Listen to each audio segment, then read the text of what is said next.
Penguin Random House Audio presents A Country Road, a Tree by Joe Baker. Read for you by David Rintoul. When some went out, others lit up. Malloy, Samuel Beckett. Cooldrinna, Spring, 1919. The tree stirred, and the sound of the needles was shh, shh, shh. The boy swung a knee over the branch, heaved himself up, and shifted round so that his legs dangled. The scent of the larch cleared his head so that everything seemed sharp and clear as glass.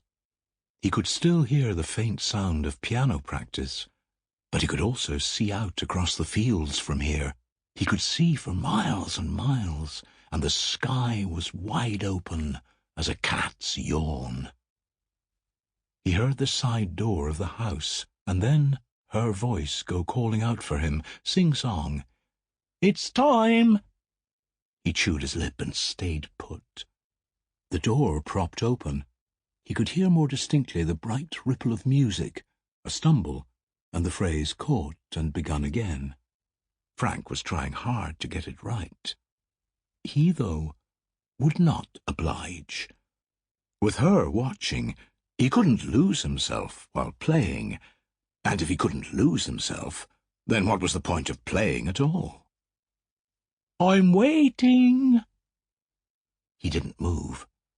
She gave out a sigh, and the door clacked shut behind her, and she came down the step, out into the garden, looking for him. He dug at a scale of bark with a thumbnail. "Where have you got to now, you wee skitter?" But it was herself that she was talking to as she marched through the garden, searching him out. He shuffled in against the trunk, wrapped an arm tight around it. He watched her pass, under his dangling tennis shoes, the white dividing line of the parting in her hair, her skirt snapping out with her stride. Her feet moved like darting arrows, pointing the way. The wrong way, but she wasn't going to give up on it. If she were to stop and plant her feet and crane her head back, that would be that. But it didn't cross her mind. He simply couldn't be where he was not allowed to be. Up there, he had climbed out of her imagining. The music ended. Frank had finished the piece. He was waiting to be excused. She was out across the lawns now, and there was just the spiral stair of larch branches down towards the brown earth, the mat of fallen needles, and the sound of her voice, calling again and fading round the far side of the house. He waited until he heard her footsteps return, and then the click and clack as she opened the side door and shut it again behind her. A moment later, and the music started up again. Poor old Frank. He'd been lumbered with it. Frank was paying for his little brother's escape. He, too, would pay for it, he knew, and in spades, when she found him. His mother had a strong arm. But for now, he had disappeared. And it was a miracle. He shuffled forward on the bough, tweaking the legs of his shorts down, one and then the other, between the rough bark and the tender backs of knees. Gravity tugged at him now, teased at his core, making it lurch and swoop. A bird was singing somewhere, a blackbird, pouring its song up and out into the Easter air. He sucked in a breath. It tasted of sap and of spring and of his rubbery tennis shoes.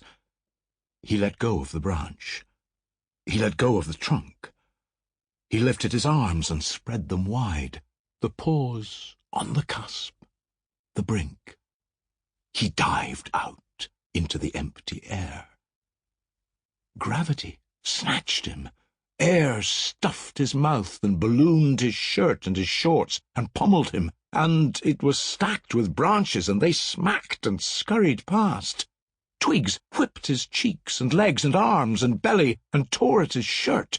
The ground slammed up. It knocked the breath out of him, knocked the light out of him. made him still. He lay, his cheek on hard earth, no breath, empty, red and pulsing, and no breath. Gaping, but no breath. Then, in front of his eyes, the dust stirred, and the fallen needles shifted. He dragged in a lump of air and heaved it down him, and then pushed it out again. It hurt. He felt, too, a hot pulse in his hand, a burn on his thigh. He noticed these particular discomforts, alongside the tenderness of bruised ribs and the hard weight of the earth pushing up against him. He creaked up onto hands and knees as his breath became normal again. Then he sat back on his heels and brushed the needles off his palms. After a moment, he twisted himself round to stretch out his legs. He considered the scratch across the ball of his thumb, which was not so bad after all, and another on his thigh, which wasn't bleeding much, and the pink bald patch where an old scab had come off a knee. He licked the ooze off his hand, tasting not just blood, but the salt sweetness of unwashed skin and medicinal pine. He brushed down his shins and tied a trailing lace. Then he eased himself upright, unfolding like a deck chair, all angles and joints. He tugged his shorts straight, and they more or less covered up the scratch on his leg, so she wouldn't notice that. His head swam, just a bit, but he was all right. He looked over to the house. The windows stared straight back at him. The music laboured on.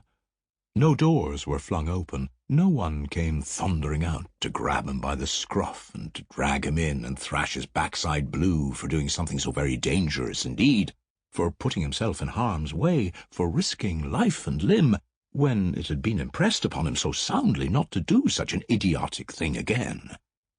She must be standing over the piano, her stare flicking from Frank's hands to the score to his hands, making sure that Frank, at least, was going to get something right.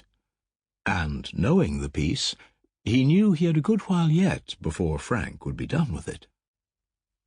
He glanced up through the helix of branches to the sky, where clouds bundled and tore towards the mountains from the sea. On the lowest branch, near the trunk, the bark was polished smooth with the wear of his own hands. He reached for it, grasped it in his stinging palms, and heaved himself up till his elbows locked and his belly was pressed against the bough.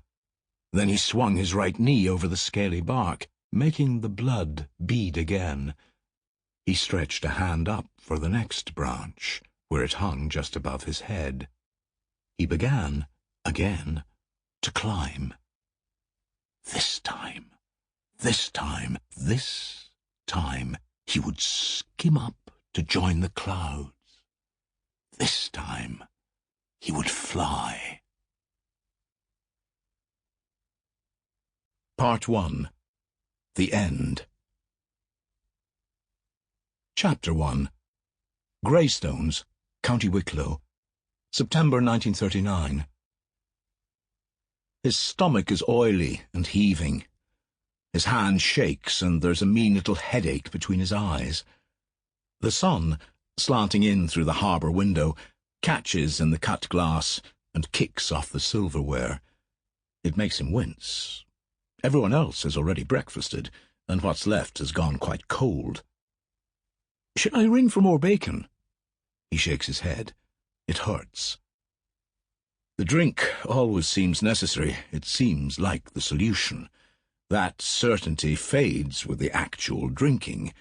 He drinks himself into disgust. And now, a few parched and sleepless hours later, he's prickling with it, sweating whiskey, scraping butter across cold toast and swallowing sour spit while she watches every movement, notes every flicker. She seems to scent it off him, the whiskey and the misery. It makes her scratch at him and scrabble round for solutions. Eggs? Would you take some eggs? Half getting up. I'll have Lily fry some for you. He speaks too quickly over the heave of nausea. No, thank you. She sits back down. Sample complete. Ready to continue?